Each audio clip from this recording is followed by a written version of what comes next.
बिहार के मुजफ्फरपुर से एक ऐसी घटना सामने आई जिसने रोंगटे खड़े कर दिया। विश्वगुरु बन रहा भारत, ट्रिलियन बिलियन की इकोनॉमी बना रहा भारत, अपने यहाँ लोगों को 2 जून की रोटी भी नहीं दे पा रहा। अमरनाथ और उनके 5 बच्चे भूख से तड़प तड़प कर मर गए। खाने के लिए एक तिनका भी नहीं था। पूरा घर खंगालने के बाद खाने का एक दाना भी ना मिला। इस हालात में ये परिवार जी रहा था। अमरनाथ और उसके 5 बच्चे एक ही चौकी पर सोया करते थे। उनके घर पर खाने का कोई भी इंतजाम नहीं था। ना चावल था, ना दाल था, ना आटा था, कुछ भी नहीं था। अमरनाथ अपने 5 बच्चों को लेकर अपनी जिंदगी को खत्म करने, अपनी जीवन लीला को समाप्त करने के बारे में फैसला इसलिए ले लेते हैं क्योंकि वो अपने 5 बच्चों की भूख नहीं शांत कर पा रहे थे। एक पिता के लिए ये बड़ी समस्या होती है कि जब आपका बेटा भूख से रो रहा हो या आपकी बेटी भूख से रो रही हो और आप उसे खिलाने में असमर्थ हो। ये सुनकर कितना अजीब लगता है कि ये 6 लोगों का परिवार सिर्फ इसलिए जीवन खत्म करने का फैसला करता है क्योंकि उनके पास खाने का एक निवाला नहीं था। हम न जाने कितने बिलियन की इकोनॉमी बना रहे हैं, हम विश्वगुरु बन रहे हैं, लेकिन हमारे यहाँ लोग जो है वो भूख से तड़प रहे हैं। उनके पास खाने का एक भी निवाला नहीं है, इसलिए इस तरीके का फैसला ले रहे हैं। सच में जब मैंने इस खबर को पढ़ा तो मैं समझ नहीं पाई कि ये आपके साथ कैसे साझा करूँगी। हम सभी भरपेट भोजन खा रहे हैं, इसलिए हमें शायद भगवान का शुक्र करना चाहिए। मैंने जब इस खबर को सुना तो मैं सच में समझ नहीं पाई कि इस खबर पर कैसे बात करूं। मतलब हमारी ज़िंदगी में बहुत सी परेशानी हो सकती है, लेकिन हमें आज शुक्रिया करना चाहिए उस खुदा का, उस भगवान का, जो हमें कम से कम 2 जून का निवाला तो दे रहा है। कम से कम हमारे पेट भूख से तो तड़प नहीं रहे। कम से कम हम 2 जून की रोटी तो खा पा रहे हैं। भारत में आज भी ऐसे कई लोग हैं जिनकी हालात बद से बदतर है। आंकड़े पर बात करूं तो आप हैरान रह जाएंगे। छोड़िए आंकड़े वाकड़े, हकीकत ही सुनिए। आज भी कई ऐसे लोग हैं जिनके सिर पर छत नहीं है।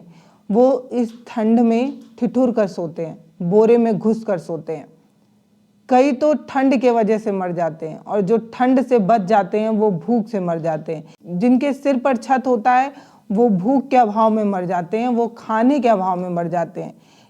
मैं आपको ये पूरी घटना जो है वो बताती हूँ। बिहार के मुजफ्फरपुर के नवलपुर मिसलौलिया इलाके की ये घटना है, जहाँ घर में खाने को एक दाना नहीं होने पर अमरनाथ अपने 5 बच्चों के साथ इस तरीके का डिसीजन ले लेते हैं, जिसमें अमरनाथ और 4 बच्चे तो खत्म हो जाते हैं, 2 बच्चे बच जाते हैं।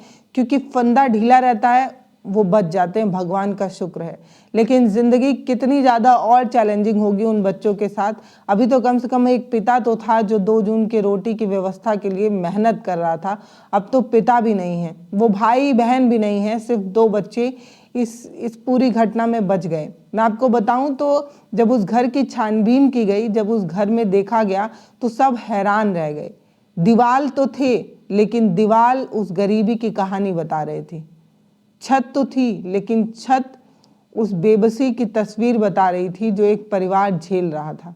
परिवार के घर में, इस पूरे घर में खाने का एक निवाला, एक तिनका भी नहीं था। जो चावल था वो भात बनाकर परिवार खा चुका था और अगले दिन क्या खाएगा ये सोचकर अमरनाथ बहुत परेशान थे। उन्होंने अपने बच्चों के साथ इस तरीके का जो फैसला लिया वो बहुत ही हैरान करने वाला है। मतलब सच में हैरान करने वाला है कि हमारे यहाँ परिवारों की इतनी बेबसी है कि लोग भोजन के अभाव में मर जा रहे हैं। राशन की व्यवस्था तो सरकार कराती है, लेकिन वो राशन समय पर कहाँ ही मिल पाता है। मैं आपको बताऊं तो राशन देने वाले डीलर ने बताया कि पिछले महीने 4 व्यक्ति के हिसाब से 25 किलो अनाज अमरनाथ की बेटी ले गई थी, लेकिन इस महीने अभी अनाज का आवंटन ही नहीं हो पाया है, इसलिए अनाज बट ही नहीं पाया।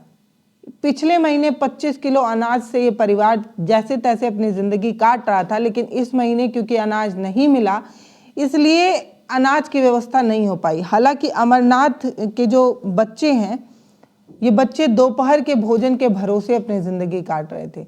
इनके बच्चों का स्कूल में नामांकन हुआ था और स्कूल में जो मिड डे मील मिलता है ना, उसी भोजन को खाकर ये बच्चे जिंदा थे इतने दिनों तक। स्कूल में अगर भोजन ना मिल रहा होता तो ये परिवार कब का खत्म हो चुका होता। दरअसल अमरनाथ के जो 4 बच्चे थे उनका स्कूल में एडमिशन हुआ था और दोपहर में मिड डे मील का भोजन वो किया करते थे। 3 बेटियां और 1 बेटा स्कूल के मिड डे मील में जो भोजन मिलता था उसे खा लिया करता था और थोड़ा बहुत अपने छोटे भाई के लिए भी बचा कर लाता था। ये बच्चे बचा कर लाया करते थे और अपने छोटे भाई को भी जैसे तैसे खिला दिया करते थे। अमरनाथ कहीं से भी खाने का कुछ जुगाड़ करके वो भी अपनी ज़िंदगी काट रहे थे।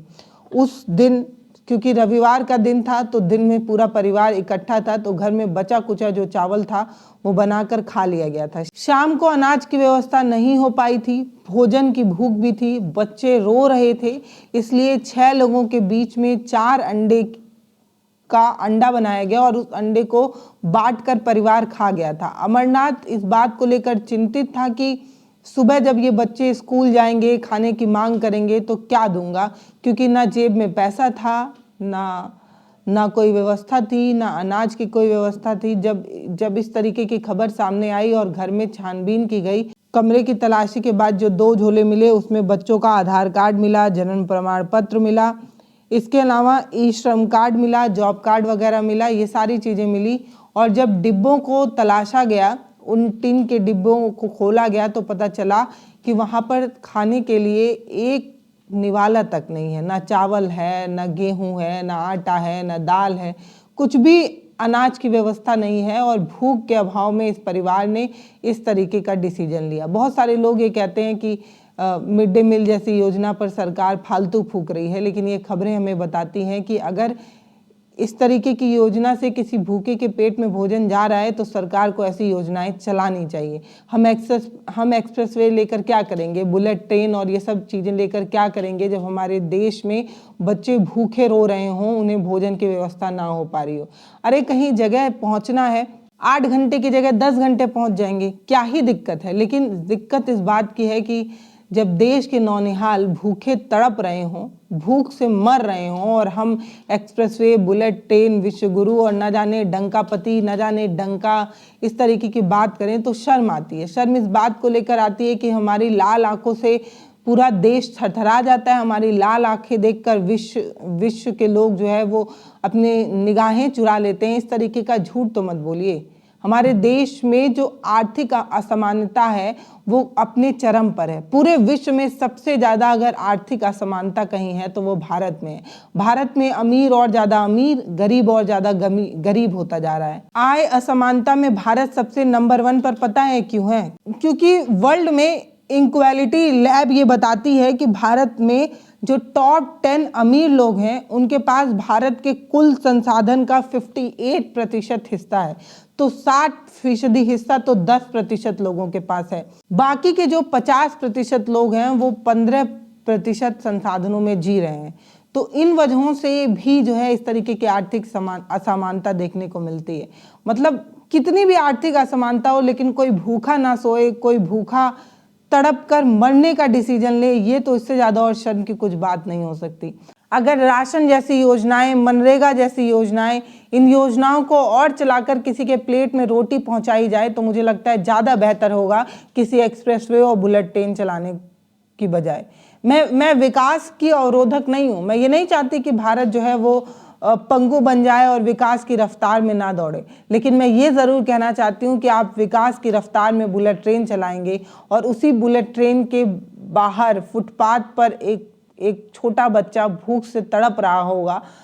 उस बुलेट ट्रेन की चमचमाती रोशनी को देखकर ये सोच रहा होगा कि उसकी किस्मत में 2 जून की रोटी नहीं है और लोग इस तरीके की ज़िंदगी जी रहे हैं।